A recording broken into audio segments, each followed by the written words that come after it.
Maicon Barroco é pastor, missionário há quase 2 décadas, diretor da missão Íris Global e também autor. É casado com Vivian Barroco, com quem teve 2 filhos.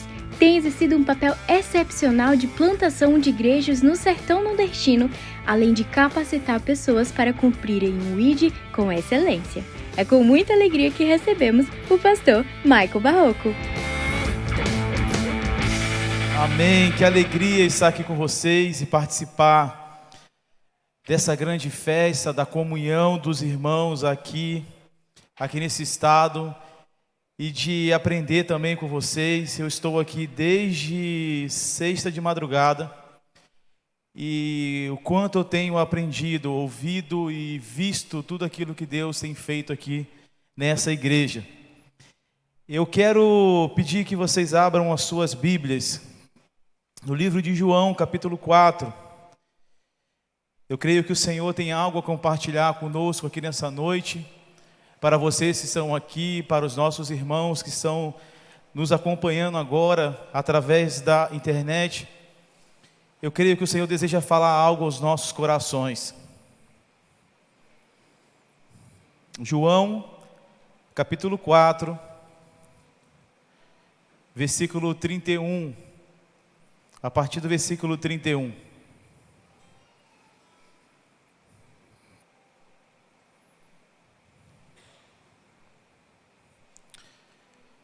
Todos acharam, amém? Diz assim: E entretanto os seus discípulos lhe rogaram, dizendo: Rabi, come. E ele, porém, lhes disse: Uma comida eu tenho para comer que vós não conheceis. Então os discípulos diziam uns aos outros: Trouxe porventura alguém algo de comer? E Jesus disse-lhes: A minha comida é fazer a vontade daquele que me enviou e realizar a sua obra. Não dizeis vós que ainda 4 meses até que venha a ceifa? Eis que vos digo: levantai os vossos olhos e vede as terras que já estão brancas, prontas para a colheita. Até aqui. Esse texto que eu desejo falar aqui hoje à noite um pouco, esse é um texto muito clássico quando nós vamos falar sobre missões. Nós hoje vamos tratar de uma tarefa a qual o Senhor tem nos confiado. Hoje eu quero trazer uma reflexão e ao mesmo tempo que essa reflexão venha gerar uma convicção no nosso coração. Que esse chamado do Senhor, um chamado para a obra do Senhor, ele não é apenas para pessoas específicas, ou para cargos eclesiásticos específicos, mas é um chamado para todos nós, é um chamado para a igreja do Senhor. Então, se você está aqui nessa noite, essa mensagem é para você. O Senhor nesse tempo, Ele está tocando como se fosse um despertador, para despertar os nossos corações, desde as crianças, aos adolescentes, os jovens, os adultos, os mais experimentados. Todos nós temos um chamado em Deus, e nós precisamos colocar a nossa vida à disposição do Senhor. O Senhor nesse tempo está nos chamando, Ele está nos convocando, Ele está nos ensinando que nós precisamos dedicar a nossa vida para que o nome dEle seja conhecido, não somente na nossa cidade, não somente no nosso estado, não somente na nossa nação, mas em todas as nações da terra. Nós estamos dentro de uma conferência missionária. E talvez o maior intuito aqui nosso é um despertamento pessoal, é o despertamento do coração de cada um que está aqui. A Bíblia vai nos apontar, como a gente viu alguns relances aqui hoje, que chegará um dia em que todas as tribos, raças, línguas e nações estarão diante do trono de Deus. Mateus 24:14, Jesus ele afirma que o evangelho do reino de Deus ele será pregado em testemunho a todas as nações. Jesus não está falando sobre uma possibilidade, Ele está falando sobre uma promessa, sobre uma certeza. E que certeza é essa? O Evangelho, ele vai ser pregado em testemunha a todas as nações. Isso nos dá uma certeza e também nos dá uma alegria, porque isso que nós estamos fazendo aqui hoje, o clamor a qual nós estamos levantando aqui nesses dias, isso vai acontecer. Apocalipse capítulo 5, ali nós vamos ver que o Cordeiro de Deus, Ele deu a sua vida e através do seu sangue Ele comprou para Ele mesmo gente de todas as tribos, raças, línguas, nações. Apocalipse capítulo 7, João viu diante do trono de Deus, mais ou menos como nós vimos aqui na apresentação aqui dessa dança hoje, representação de povos, representação de línguas, representação de raças, todos diante do trono de Deus, adorando aquele que é digno. Então a boa notícia que eu tenho para te contar hoje é que a grande comissão ela vai ser completa. A grande notícia que eu tenho para contar para cada um de vocês, que o Senhor Ele há de cumprir todo o seu plano. E o Senhor tem usado a sua igreja em esferas diferentes, em atuações diferentes. Nós sabemos que no mundo ainda existem várias línguas ainda que ainda não chegou para elas o Evangelho. Nós sabemos que existem Bíblias que não foram ainda traduzidas, e nós podemos ver aqui hoje uma expressão de uma organização que tem se preocupado há anos e anos e anos para que a Bíblia fosse traduzida. E esse privilégio que nós temos de ler a Bíblia em português, em inglês, espanhol, agora também na língua de sinais, nós estamos vendo esse privilégio a qual o Senhor tem nos dado, mas nós precisamos compreender ainda que existe muito trabalho pela frente, porque no lugar que nós estamos hoje, até chegar nesse grande dia, e que todos estaremos diante dele, existe uma jornada a ser cumprida, existe um papel a ser exercido, existe uma responsabilidade que nós precisamos assumir diante dessa grande seara do Senhor. Queria te convidar para você olhar para o seu lado esquerdo e direito na parede. Aqui existe algumas cidades aqui desse estado. Existe uma nação vizinha aqui, a Venezuela. Esses são trabalhos que essa igreja está hoje envolvida. Existem aqui entre nós missionários que estão nesses lugares, pregando as boas novas do reino de Deus. E o papel sobre isso não é somente sobre eles que estão lá, mas nós precisamos nos envolver, nós precisamos nos engajar com a obra de Deus. E quando nós olhamos para essa conversa que Jesus está tendo com os seus discípulos, nós podemos aprender lições para as nossas vidas. Sempre que Jesus está ensinando para os discípulos, Ele não está somente ensinando para os discípulos que estão ali presentes, mas também para todos os que viriam após eles, ou seja, nós também. Toda a doutrina de Jesus, todos os ensinamentos de Jesus também servem para a nossa vida. A grande comissão não foi dada somente para aqueles 11 discípulos que estavam ali com Jesus, mas a grande comissão ela é expressa também para nós. Nós precisamos terminar essa tarefa. E que tarefa é essa? Jesus ele disse, Mateus capítulo 28, do versículo 18 ao versículo 20, ele diz: toda autoridade foi me dada nos céus e na terra.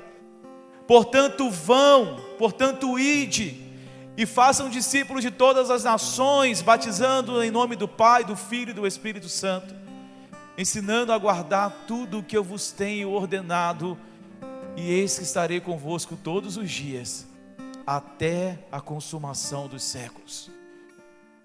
Jesus, quando está falando isso, Ele não está dando uma sugestão, Ele está nos liberando um mandamento.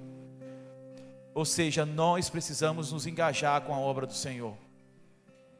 E para a gente entender um pouco o contexto, João capítulo 4, começa com Jesus encontrando ali com uma mulher samaritana. Ele estava durante a sua peregrinação, então ele fez questão de parar ali junto àquele poço.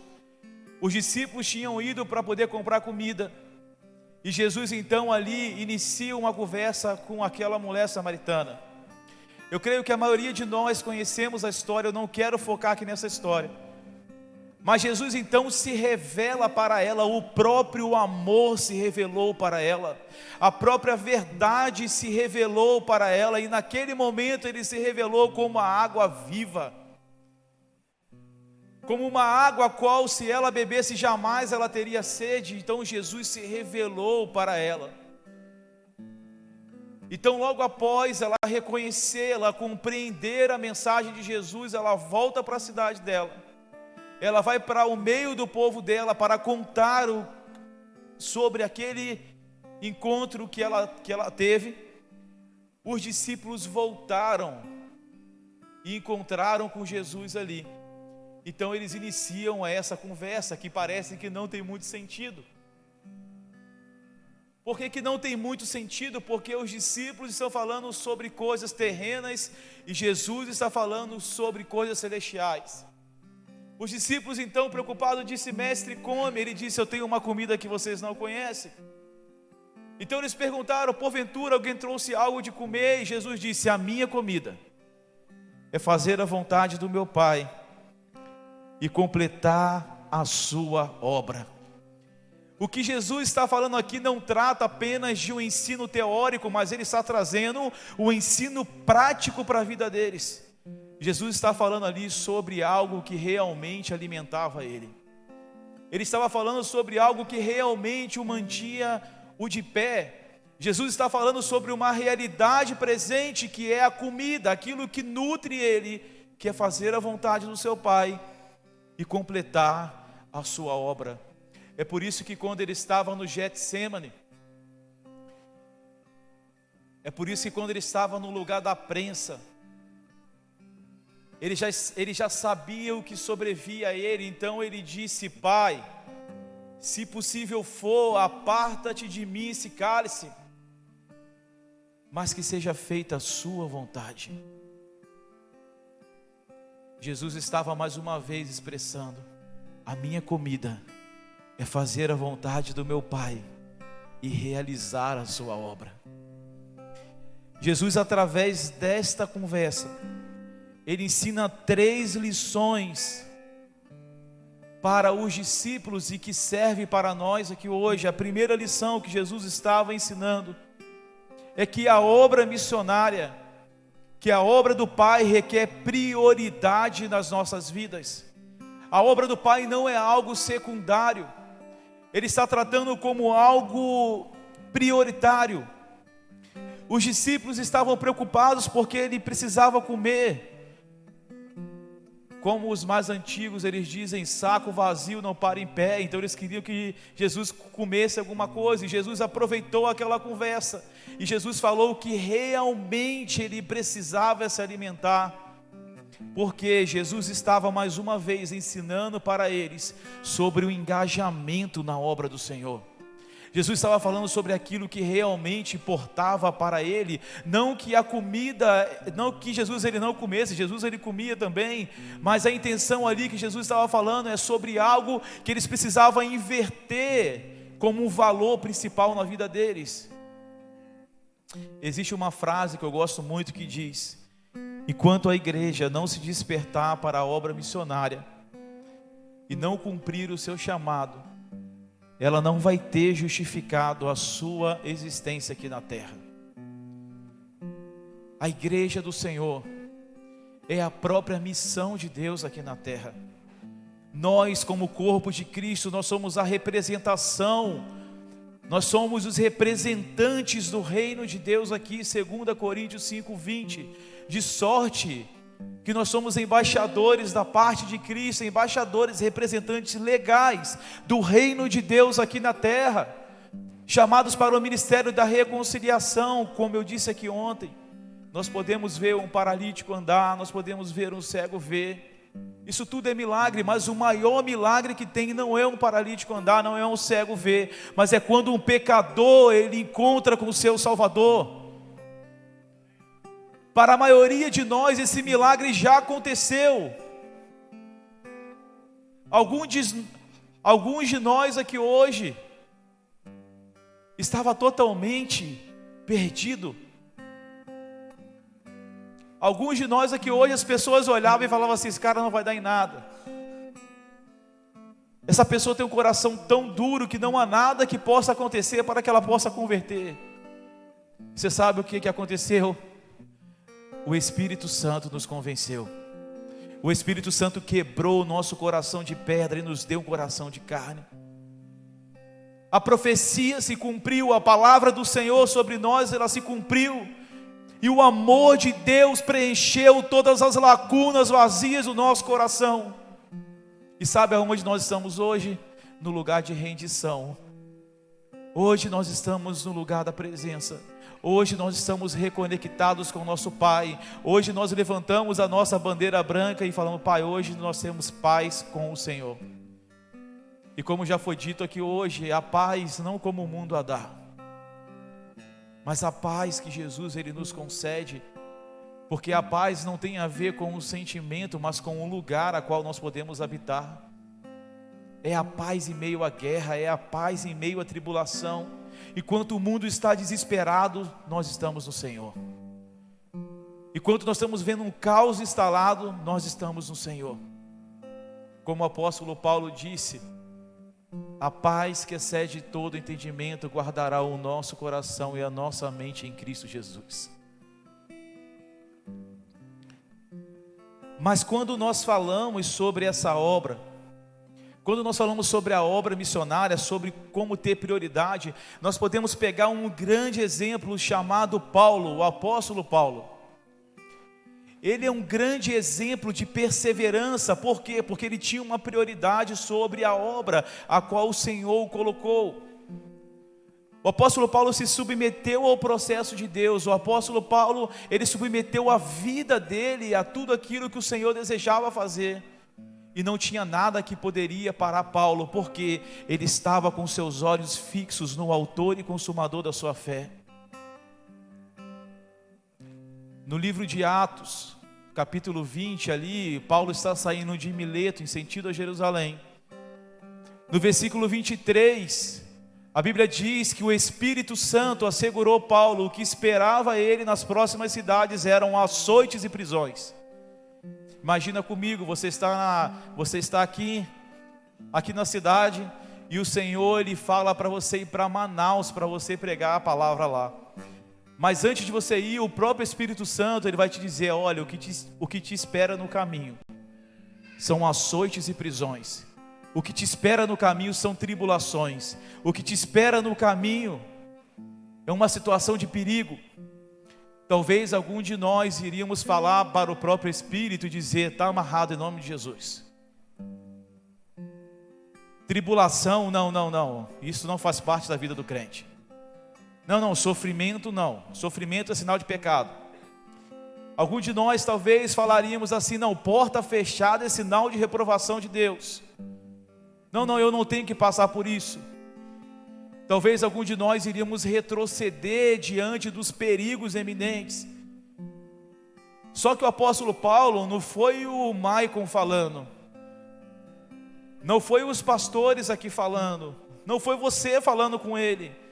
Quem estava falando era o próprio Espírito. Ó Paulo, o que te assegura é isso: sofrimentos e prisões, açoites e prisões. Atos, capítulo 20, versículo 24, o apóstolo Paulo dá uma resposta ao Espírito. Vamos ler aqui: porém, em nada considero a minha vida preciosa para mim mesmo, desde que eu complete a minha carreira e o ministério que eu recebi do Senhor Jesus, para testemunhar do Evangelho da graça de Deus. O apóstolo Paulo, ele responde isso para o Espírito Santo. Não há nada que poderia parar o apóstolo Paulo. O próprio Espírito estava impulsionando Paulo a cumprir cabalmente aquilo que o Senhor o chamou. E Paulo era limitado como eu e você. Paulo tinha suas fraquezas como eu e você. Mas não era o barco que afundava que parava Paulo, não era a cobra que picava, não era a falta de recursos financeiros que impedia Paulo de cumprir todo o propósito de Deus para a vida dele. Por quê? Porque Paulo, ele tinha a obra missionária como prioridade na vida dele. Paulo, ele aprendeu isso que Jesus, ele disse: a minha comida é fazer a vontade do meu Pai e completar a sua obra. Mas sempre quando nós falamos sobre a obra do Senhor, nós precisamos compreender que a obra do Pai sempre vai concorrer com os nossos interesses. Porque todas as vezes que nós nos empenhamos a fazer a obra do Pai, isso demanda de nós esforço, isso demanda de nós empenho, isso demanda de nós renúncia, isso demanda de nós encarar os perigos dessa vida. Isso demanda de nós enfrentarmos o sofrimento e sermos alegres em meio ao sofrimento. Isso demanda coisas de nós. Mas entre a teoria, aquilo que nós sabemos, e a prática, aquilo que nós temos que fazer, existe um lugar muito confortável. E às vezes nós estamos neste lugar, recebemos a palavra, aprendemos o que tem que fazer, somos desafiados a viver a palavra, mas quando chega na segunda-feira, na nossa vida ordinária, na nossa vida comum, que nós somos desafiados a todos os minutos, nós sabemos o que fazer e às vezes não fazemos. Quantas pessoas o Senhor tem colocado no seu caminho?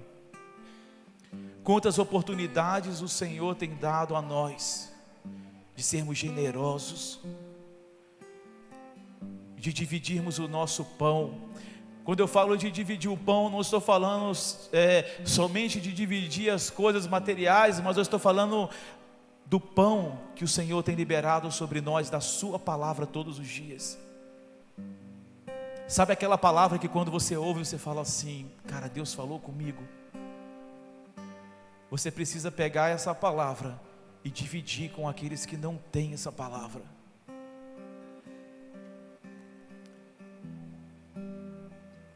A obra de Deus sempre vai concorrer com os nossos interesses.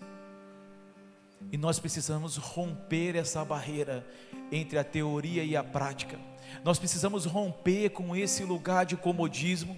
Nós precisamos romper com tudo aquilo que nos prende, que nos aprisiona, de viver toda a boa obra de Deus nas nossas vidas. Talvez você pode estar pensando: mas eu não tenho talvez a habilidade de falar, talvez eu não tenho muitos talentos. Eu quero te dizer uma coisa: tudo que Deus precisa é de um coração disponível. Tudo que Deus precisa é de alguém que possa dizer: Senhor, eis-me aqui. Isaías capítulo 6, quando ele disse isso para o Senhor não falou condições.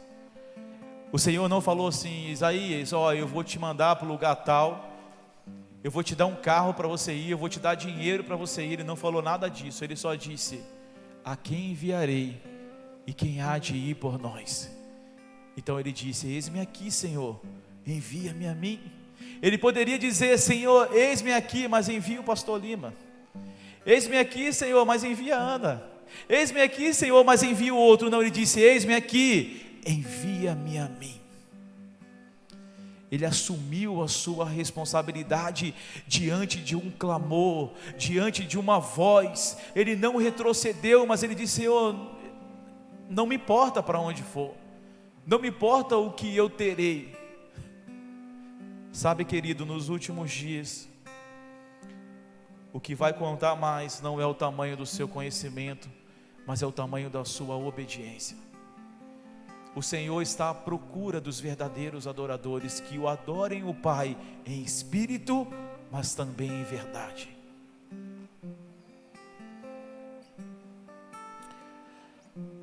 é impossível amar a Deus e não amar a sua obra.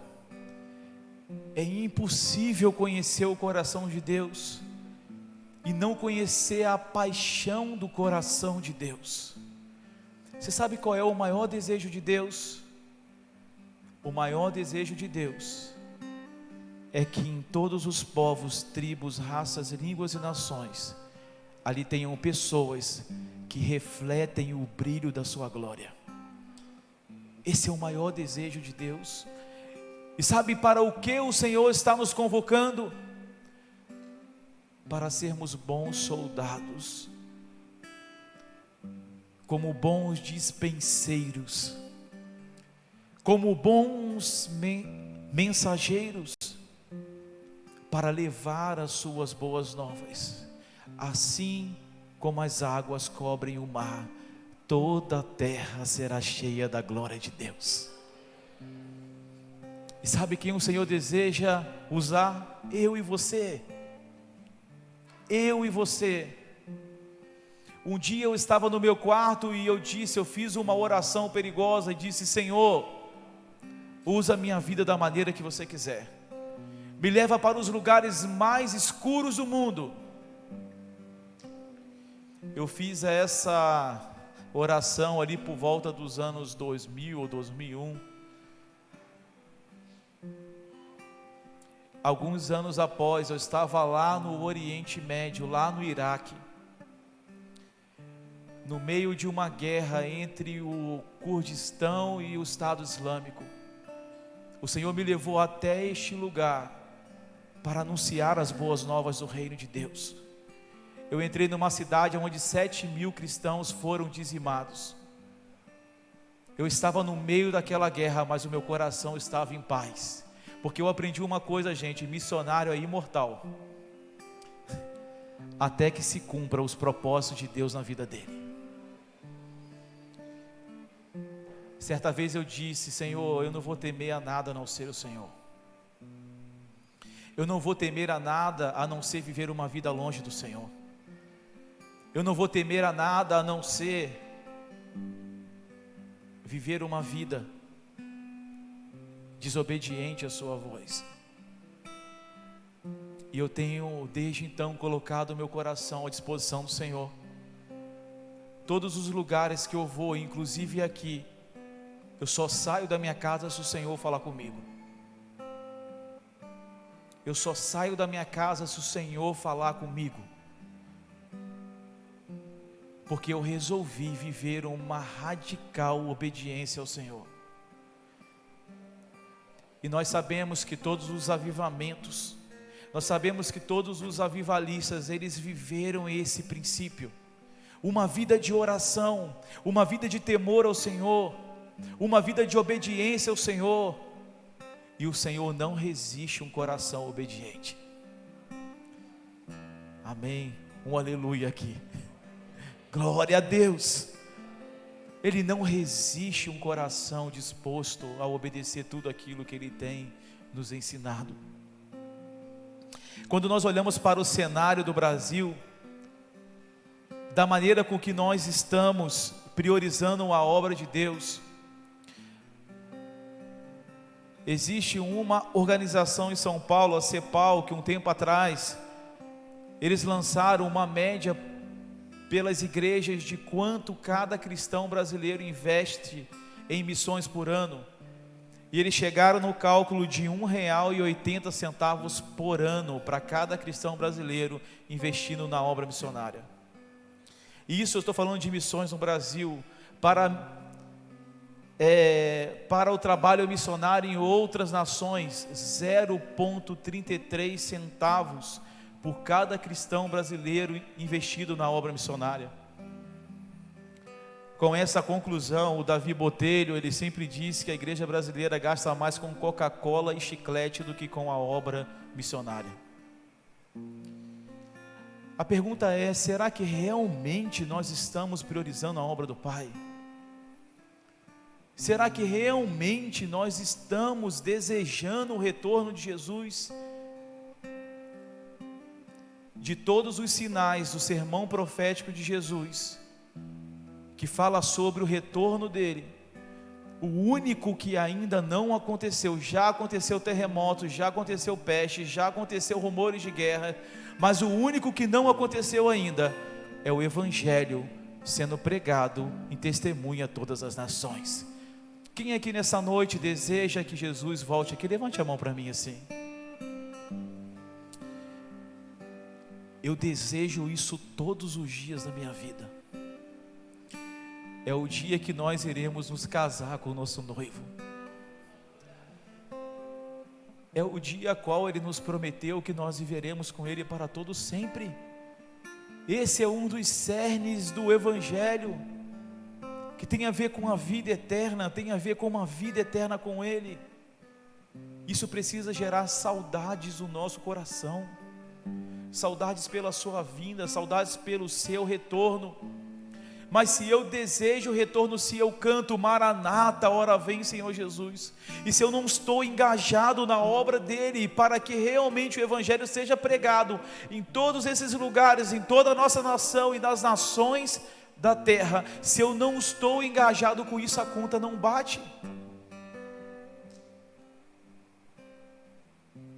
Se eu desejo casar com alguma pessoa e eu não preparo as coisas para o dia do casamento, alguma coisa não está certo. É aquele rapaz que namora há 10 anos e fala com a moça que ama ela, mas está 10 anos enrolando ela.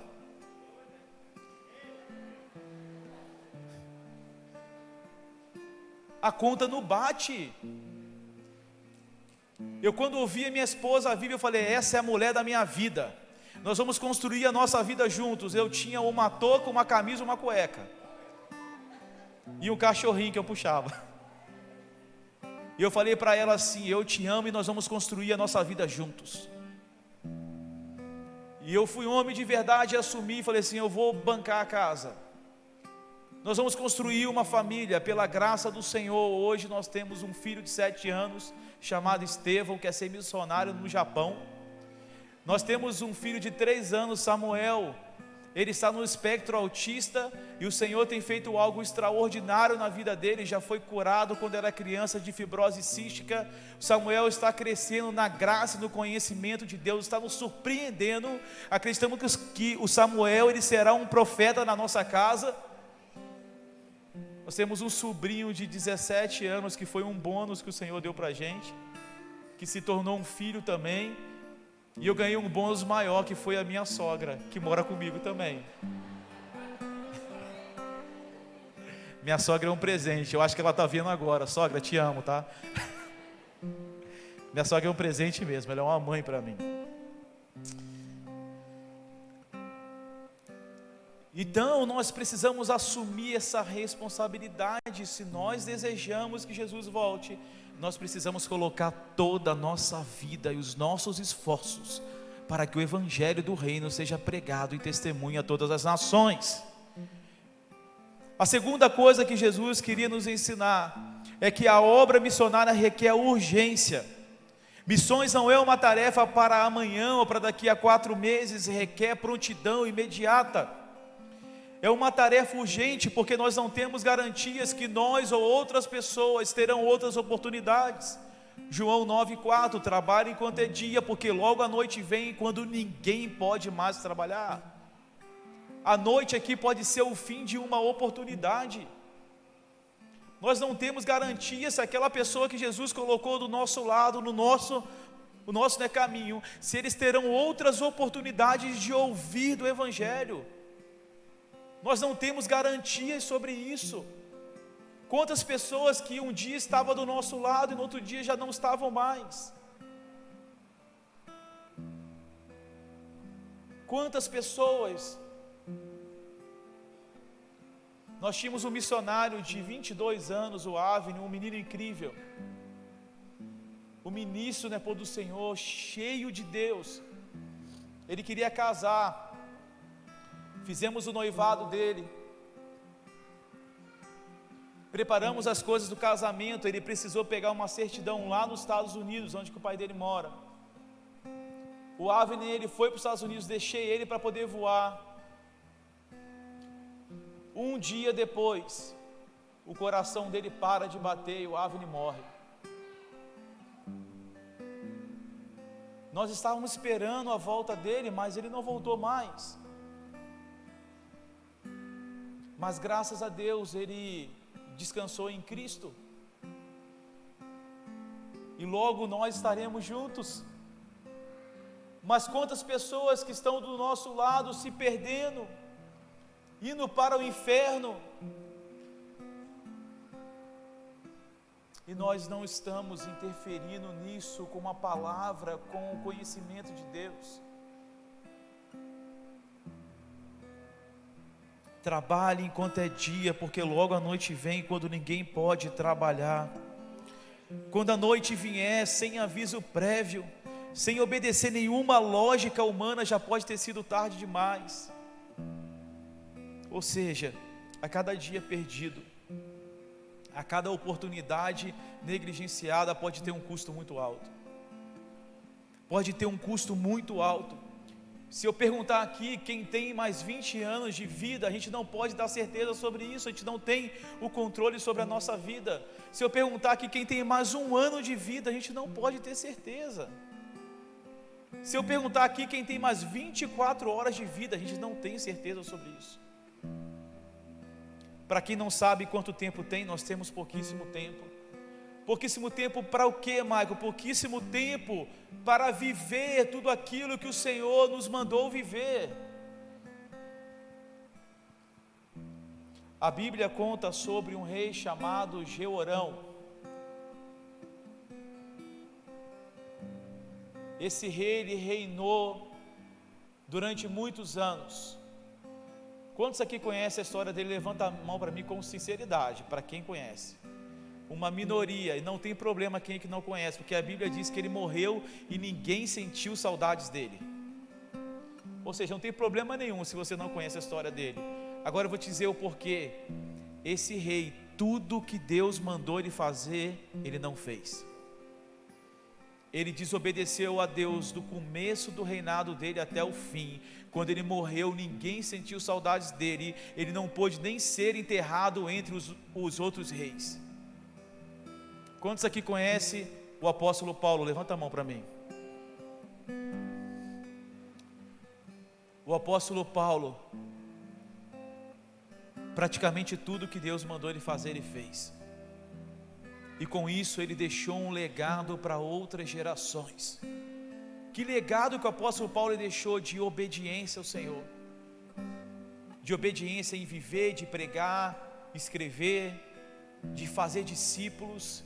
O apóstolo Paulo viveu tudo isso, e quando ele vai terminar a carreira dele, ele disse: eu combati o bom combate, encerrei a carreira e guardei a fé. Talvez hoje você pode escolher ser como o rei Jeorão, ou talvez como Paulo. Alguns de nós, os nossos netos e bisnetos, não vão nem saber quem que a gente foi, porque a gente deixou de viver as proezas daquilo que o Senhor tem nos chamado para poder viver. E nessa noite o Senhor está chacoalhando o nosso coração, está vindo como uma espada bem afiada, dividindo momentos, histórias e oportunidades. Talvez a partir de hoje nós podemos tomar um novo rumo na nossa vida. E que rumo é esse? Servindo o Cordeiro de Deus, obedecendo o Cordeiro de Deus. O Evangelho, gente, ele é eterno, mas nós não temos a eternidade para poder pregá-lo. Existia um homem chamado William Booth, do Exército da Salvação. Esse homem estava na sua casa, já com uma idade um pouco avançada, e então o Senhor o chamou, ele e a sua esposa, que estava grávida, para ir para as ruas frias de Londres, para encontrar com aqueles que a sociedade ninguém queria colocar a mão, com as prostitutas, com os que estavam morando à margem da sociedade ali, com aqueles que estavam bêbados, e o Senhor o chamou. Existe um livro que conta sobre a história dele, chamado Sopa, Sabão e Salvação. O William Booth e a esposa dele então iniciaram um ministério para cuidar dessas pessoas e começaram a formar e a plantar igrejas através de trabalhos assim. Criou um grande projeto social que hoje está em 146 nações. Existem 196 nações hoje reconhecidas. E o ministério do Exército da Salvação está em 146 nações. Quando esse homem, ele estava pregando o seu último sermão, o último da vida dele, ele faz uma declaração que até hoje ela bate forte no meu coração. Todas as vezes que eu leio, ele disse: enquanto existir uma menina perdida nas esquinas das ruas, eu lutarei. Enquanto existir um bêbado remanescente, eu lutarei. Enquanto existir pessoas entrando na cadeia e saindo, eu lutarei. Enquanto existir apenas um homem com coração envolto às trevas, eu lutarei até o último suspiro da minha vida. E com esse sermão, ele encerra a carreira dele. Ele é um homem que deixou um legado, que deixou um ensino para as outras gerações. Hoje ele é conhecido como o general William Booth, o fundador do Exército da Salvação. O último ponto que ele queria nos ensinar, já estamos caminhando já para o fim, já deu a nossa hora. A obra do Senhor requer olhos levantados. Levantar os nossos olhos significa ampliar a visão, enxergar mais longe, enxergar o que outros têm negligenciado, é enxergar fora de si, além de si, é enxergar além do aqui e agora, é ver o que Deus vê. Quando Jesus ele disse: ergam os vossos olhos, vejam os campos que estão brancos, Jesus está falando também sobre a difícil viagem de sair de si mesmo, de parar de olhar somente para si, somente para o seu quintal. É começar a enxergar a realidade que está à nossa volta e dizer: Senhor, como eu posso ser um instrumento de transformação aonde o Senhor me plantou? Como eu posso ser um instrumento de transformação na minha casa? Como eu posso ser um instrumento de transformação na minha cidade? Como eu posso ser um instrumento de transformação na minha nação? Ou quem sabe nas nações da terra? Estar com os olhos levantados nos ensina a ver que os campos já estão brancos, ou seja, os campos já estão acessíveis. E precisamos nos atentar para as oportunidades, para as possibilidades e não somente para as limitações. Às vezes nós só ficamos presos nas limitações, mas nós aprendemos uma coisa: para Deus não há nada que seja impossível. Com Deus tudo se torna impossível. Imagina 11 homens na frente dele, Jesus falando assim: vão por todo o mundo e façam discípulos de todas as nações. Isso é impossível. É impossível sem o último mandamento desse texto, porque Jesus disse: eu estarei com vocês todos os dias até a consumação dos séculos. É impossível sem Ele, mas com Ele tudo se torna possível. Aleluias. Erguer os nossos olhos nos ajuda a olhar para cima e ver que a autoridade, a capacitação para cumprir o ID vem dele. Existe uma frase do Hudson Taylor que eu gosto muito, que ele diz: não são os grandes homens que transformam o mundo, mas sim os fracos e pequenos nas mãos de um grande Deus. Esses somos nós, limitados, às vezes fracos, mas nós estamos nas mãos de um grande Deus, e com Ele tudo se torna possível. Concluindo essa mensagem hoje, tudo que Deus espera de nós é uma disposição para a sua obra, porque Ele vai se encarregar de tudo. É tempo de deixarmos as nossas desculpas de lado, é tempo de deixarmos as nossas picuinhas de lado, é tempo de deixarmos as nossas diferenças do lado, é tempo de levantar os nossos olhos, é tempo de priorizar a Deus e o seu reino, é tempo de se conscientizar para a urgência desse serviço. Era isso que Jesus estava nos ensinando, e nós precisamos lembrar: os frutos, quando não são colhidos no tempo oportuno, eles apodrecem e não servem para nada. Igreja do Senhor Jesus, é tempo de nos levantar. É tempo de levantar as nossas mãos e dizer: Senhor, eu sou limitado, mas eis-me aqui. Eis-me aqui, Senhor, me levanta nessa cidade como um farol. Me levanta nessa cidade como um farol para iluminar todos os cantos escuros que existem nesse lugar. Usa a minha vida como um farol para iluminar os corações em trevas.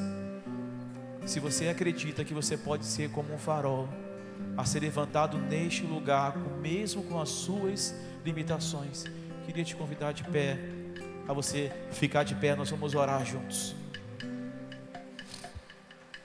Enquanto os nossos irmãos vão estar aqui ministrando, feche os seus olhos no nome de Jesus. Coloca-se à disposição do Senhor. Faça um compromisso com Deus essa noite. Diante de tudo aquilo que você ouviu, diz: Senhor, eu não sei como, mas eis-me aqui, Senhor. O Senhor nos conhece. Essa é uma boa noite para Ele quebrantar o nosso coração. Transforma-me conforme a tua palavra. Enche-me até que em mim se ache só ti.